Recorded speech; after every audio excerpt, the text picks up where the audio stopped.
Hey everybody, welcome back to the Old Deer Hunters. Today I'm working with a 6.5 Creedmoor. I'm not a fan of the 6.5 Creedmoor, but I'm trying to like it a little better. And I'm trying to come up with some good loads for deer hunting. And as far as I'm concerned, you know, a 6.5 Creedmoor, especially with factory ammo, is pretty marginal for deer hunting. I know a lot of people's going to disagree with me, but you know, in reality it's not much more powerful than a 243. I've shot 6.5 caliber cartridges for 25 years, 260s, 6.5, 55 Swedish Grindles, and now I'm working on this last one. I used to love a 260 Remington until I really started using it for hunting, and I found out that most of the ammo just really wouldn't work, and the only way I could get it to be effective was with about a 130 grain bullet, a premium 130 grain bullet, or a copper bullet, like a Barnes or a Hornady CX. And so I tend to lean more to a high velocity, lower grain bullet than a 140. Most people shoot 140s for deer hunting, but factory ammo, it turns out to be about 2,600 feet per second with a 140 grain bullet. And it has a big arching trajectory, and there's just not a lot of power out there when you get past 100 yards. So I'm going to try to come up with some good loads that I'll be comfortable with hunting white-tailed deer in Georgia. Now, usually a good buck in Georgia is around 200 pounds, so I want something that's going to take him down right now, because where I hunt, it's really thick. I want to put one round through the shoulders. I want him to go down right then. So normally I hunt with a 270 or a 280, which makes a lot more power than a Creedmoor.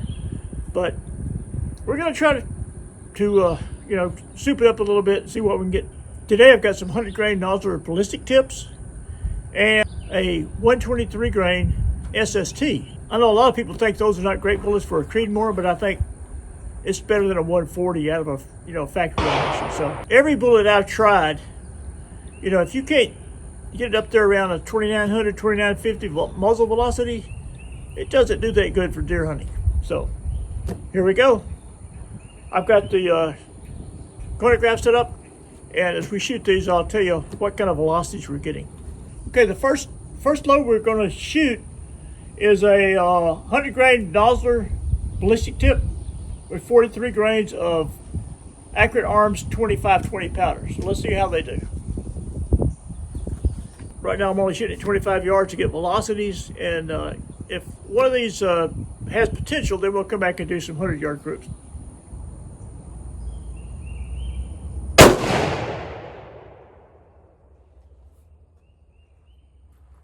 Now that's got some potential. That's got some pop. That's a 100 grain bullet doing 31.79.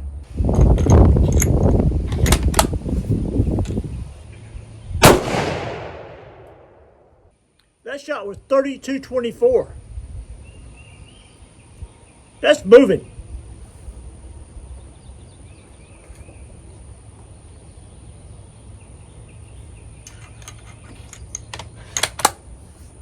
Third shot.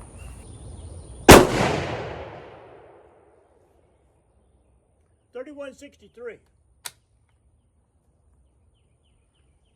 That's giving us an average of 31.88 with a 100 grain Nosler ballistic tip. That's definitely a lot more power than a 243.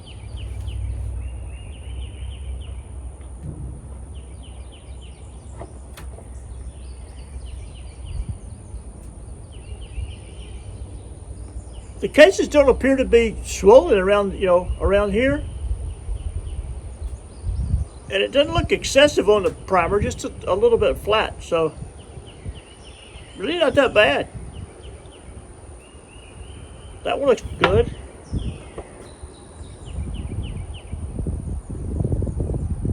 So does that case. I don't think that's really excessive pressure. I've got a lot more faith in the Creedmoor now.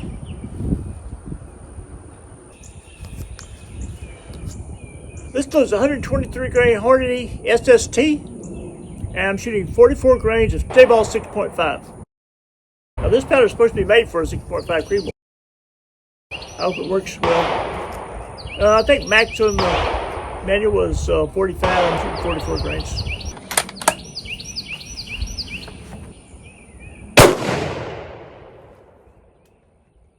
$28.20.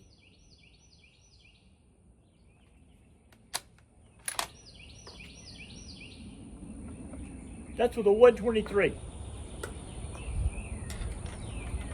Nice round primer, so that's no pressure signs at all.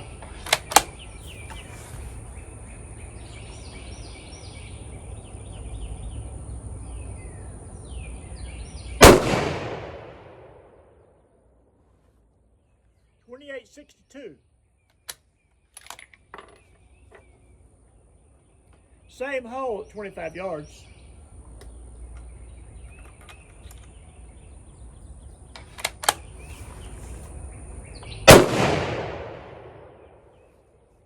$28.08. An average of $28.30. And at 25 yards, they're all in one hole. So that usually translates into like at least an inch group at 100. So we'll go down. I mean, they're 25-yard groups, but I'll show them to you anyway. That looks like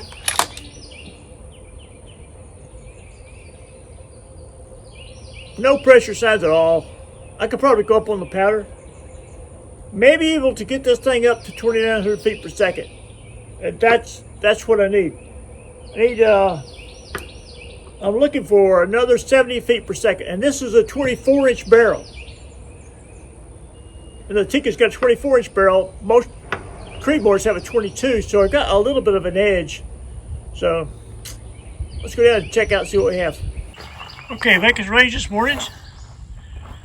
We're testing stay ball powder with a 123 Hornady 6.5 Creedmoor. Nice looking little bullet. We're hoping to get about 2,900 feet per second. We've got the chronograph set up. And Fred's going to take a couple of shots and see what we get. You ready? Yeah.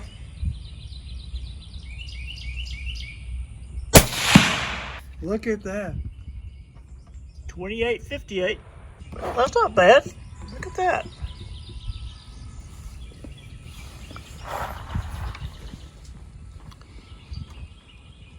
Well, that's not really flattened out. A little bit of case expansion, maybe. Not very much at all.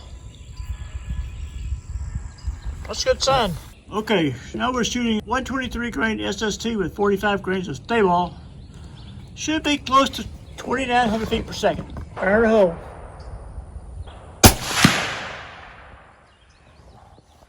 $28. 28. 8.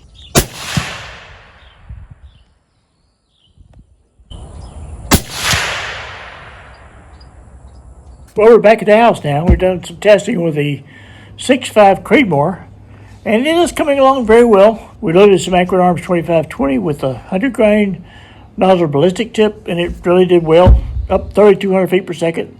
That's definitely a lot more power than a 243. The second bullet we tested was a Hornady 123 grain SST. That's what I normally shoot in my Grendel, and that's the heaviest bullet I have right now.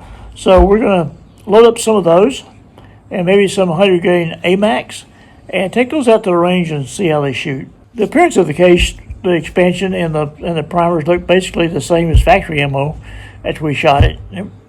No flattening of the primers, no expansion on the case or anything like that. Hornady has that as the max load on a stay ball with 123 grain SST, so I think that's what we're going to go with.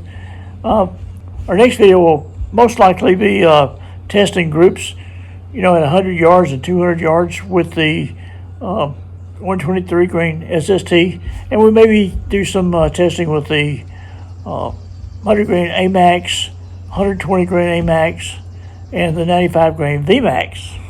Now, I tell you that 95 grain VMAX shooting about 3,200 feet per second would be tough old coyotes. I tell you, he's going to turn them inside out, and that's what we want. We want to put him down right now. So thanks for visiting the old deer hunters, and I definitely like the 6.5 Creedmoor a lot more than I did when I started this video.